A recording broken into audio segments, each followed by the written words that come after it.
Drama geopolitik mendadak berubah jadi bahan candaan netizen yang budiman Indonesia. Di tengah memanasnya konflik Amerika Serikat dan Israel melawan Iran, perhatian publik justru tersedot oleh isu viral tentang ancaman seorang jenderal Israel kepada Indonesia.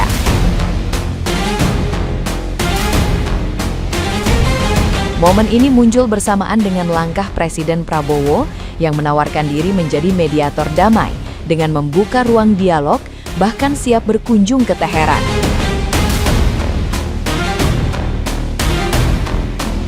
Saat upaya diplomasi itu bergulir, sebuah unggahan dari salah satu akun menyebarkan klaim ancaman dari sosok bernama Jacob Ariel Ash-Shahabi yang disebut sebagai Komandan Batalion Infiltrasi Israel. Indonesia, jangan ikut campur. Orang kami ada di sekitarmu. Kami tahu kelemahan kalian. Jangan sampai kami hentikan jantung ibu kota Anda. Ya, begitulah ucap jenderal itu.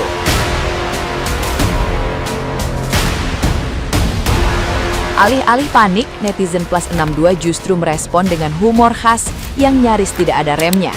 Ada yang bercanda soal santet Banyuwangi yang sudah bisa roaming, ada pula yang menyindir rudal Israel bakal tertahan bea cukai.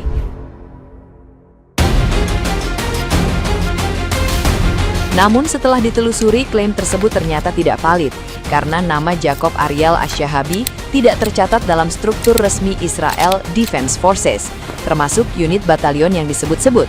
Isu ancaman itu pun lebih mendekati kabar tak berdasar atau hoax ketimbang fakta militer.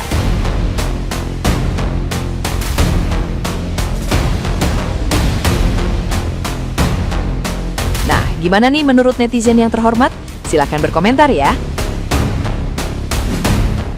Petinggi militer Israel bilang Indonesia nggak usah ikut campur lah, orang kami ada di sekitarmu, atau mau kami hentikan tuh pertahanan kota kalian. Ya elah, ngalahin Israel mah gampang, nggak usah kirim rudal kita mah, kirim aja MBG ke sono, suruh tuh tentaranya makan, meninggal semua tuh keracunan. Lagian nggak usah sok menghentikan pertahanan Indonesia lah, menghentikan program MBG aja belum tentu bisa, nggak usah lawan tentara. Di MBG juga ada tentara, udah makin susah aja itu dihentikan. Udah nggak usah sosokan juga sih Israel ngelarang-larang Indonesia. Iran paling cuma kirim rudal, Indonesia kirim MBG, satu negara lu makan meninggal.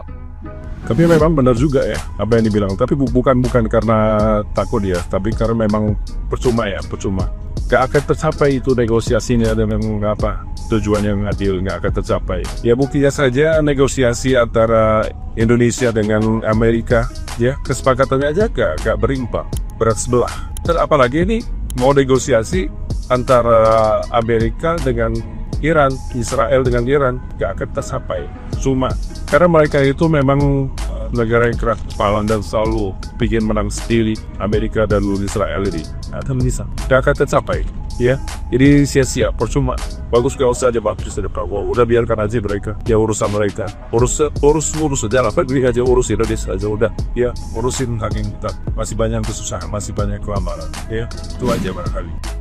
Media Iran baru aja buat berita kayak gini. Malam ini Iran akan melancarkan serangan rudal skala besar terhadap Israel dan pangkalan-pangkalan AS yang masih ada di Timur Tengah. Sertakan mujahidin kita di dalam doa-doa kalian. Terus ada juga media Iran yang mengatakan bahwa mereka sudah menargetkan Israel dan juga Amerika Serikat dengan rudalnya. Dan kita bakal tunggu dan lu bakal bayangin kalau misalkan rudal ini sampai beneran di Amerika, sampai ke kotanya aja, otomatis itu perang dunia beneran bakal bener-bener terjadi. Dan tahu infonya bahwa Prancis, Inggris, Jerman itu mulai mendukung Amerika menggunakan pangkalan-pangkalan mereka untuk menyerang ke arah Iran. Dan kita nggak tahu, kita tinggal nunggu aja apakah rudal-rudal itu beneran akan ditembakkan malam ini. Selain itu, ada media juga dari Iran mengatakan bahwa Cina secara resmi mendukung Iran melawan AS dan juga Israel. Kita sama-sama tahu Cina, Rusia, Korea Utara adalah 3 negara yang besar yang memang sangat kurang menyukai dengan kebijakan-kebijakan Amerika yang menyatakan demi keamanan negara mereka bisa menginvasi negara-negara mana aja. Sekarang adalah Iran dan buktinya selanjutnya itu adalah Turki dan selanjutnya mungkin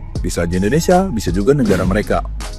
Guys, ini beneran gawat darurat. Perang Iran-Israel-Amerika ini, korbannya hampir 600 orang dari belasan negara. Dari 28 Februari sampai 48 jam kemudian, ini aku rangkumi dan urutin negaranya dari jumlah kematian paling tinggi sampai terendah. Pertama ada Iran dengan 555 korban tewas dan ratusan terluka. Kedua ada Libanon dengan 31 orang tewas dan 149 orang luka-luka. Ketiga ada Israel dengan 11 orang tewas dan ratusan terluka. Keempat ada Amerika dengan 6 orang tewas dan 4 terluka.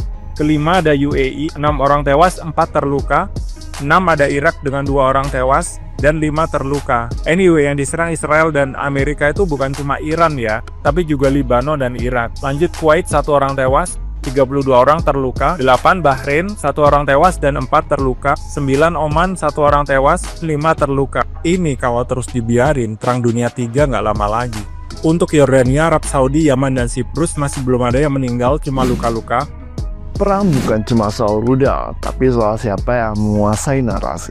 Subuh tadi, dunia geger. Gedung Putih dan media-media barat klaim pemimpin tertinggi Iran, Ayatollah Khamenei, sudah tewas pasca serangan gabungan AS Israel. Tapi faktanya, ini adalah propaganda tingkat tinggi. Menlu Iran langsung pasang badan. Khamenei masih sehat walafiat. Mereka bilang ini cuma taktik kotor Amerika buat bikin mental rakyat Iran runtuh. Tapi jangan senang dulu, karena balasan Iran kali ini bukan cuma soal rudal. Iran resmi melakukan langkah domestik. Selat Hormuz ditutup total. Itu artinya jalur nadi energi dunia dikunci rapat oleh garda revolusi. Dan kalian harus tahu, 20% minyak dunia dan 82% pasokan energi ke Asia lewat sini. Kalau jalur ini mati, ekonomi global bukan lagi goyang, tapi bisa-bisa lumpuh.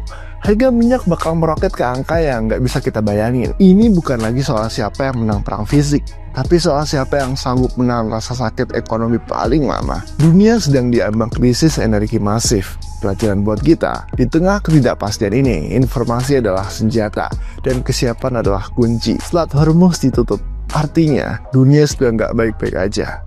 Pantau terus, dan jangan telan mentah-mentah berita propaganda. Gimana menurutmu? Teman-teman, kita jangan sampai lengah ya. Ini yang akan terjadi pada kita, pada Indonesia, meskipun Indonesia tidak terlibat dalam perang antara Israel, Amerika, dan juga Iran. Nah teman-teman, salah satu hal penting dikhawatirkan dari perang ini adalah selain terjadinya perang dunia ketiga adalah terganggunya Selat Hormuz, yaitu selat yang seringkali dilewati oleh kapal-kapal besar pengangkut minyak ke berbagai belahan dunia. Jadi 20% minyak dunia itu dipasok melalui Selat Hormuz. Misalnya ini terganggu gara-gara perang, maka yang terjadi harga minyak dunia itu akan cenderung naik, tidak stabil karena terjadi kelangkaan BBM di berbagai belahan dunia, termasuk juga di Indonesia. Beberapa SPBU bisa jadi tutup atau bahkan akan terjadi antrian masyarakat sangat panjang sekali. Yang lebih parah lagi kalau seandainya truk-truk pengangkut logistik itu berhenti beroperasi, termasuk juga beberapa industri, mengakibatkan stok bahan pangan di pasar itu berkurang.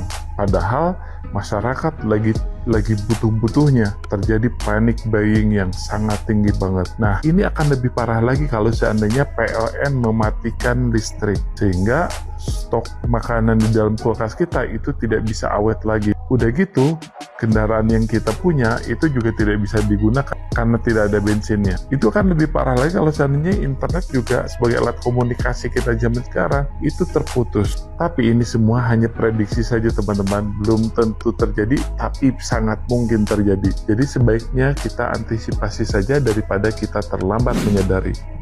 Iran sedang diserang oleh Amerika Serikat dan juga Israel, tapi tahukah kalian bahwa warga Iran sendiri sedang menantikan serangan ini dan menganggap ini sebagai bala bantuan. Jadi, beberapa minggu yang lalu aku main Nome TV dan ketemulah sama cewek Iran ya.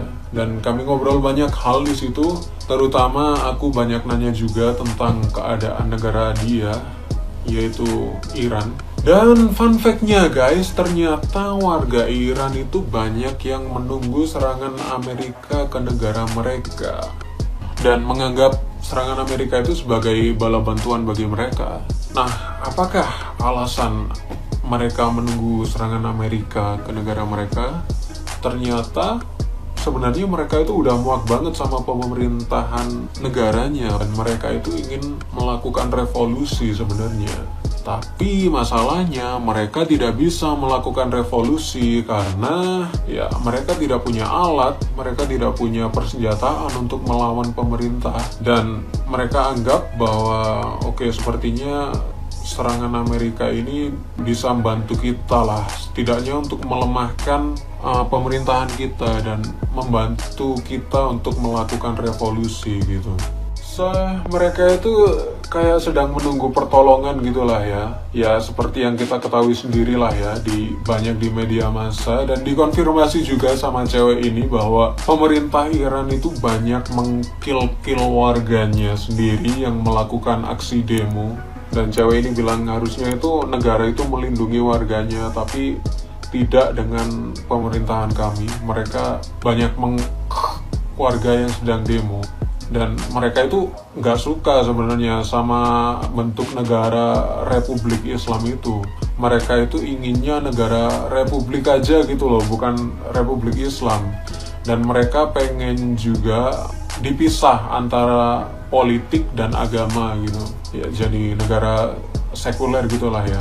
Tidak mencampur baur antara politik dan agama gitu. Kalau kalian sendiri, apa pendapat kalian tentang serangan Amerika dan Israel ini ke Iran? Apakah kalian setuju sama warga Iran yang lebih pro ke Amerika? Dan apakah menurut kalian perang ini berpotensi menjadi semakin besar? Tulis opini kalian atau pendapat kalian di kolom komentar.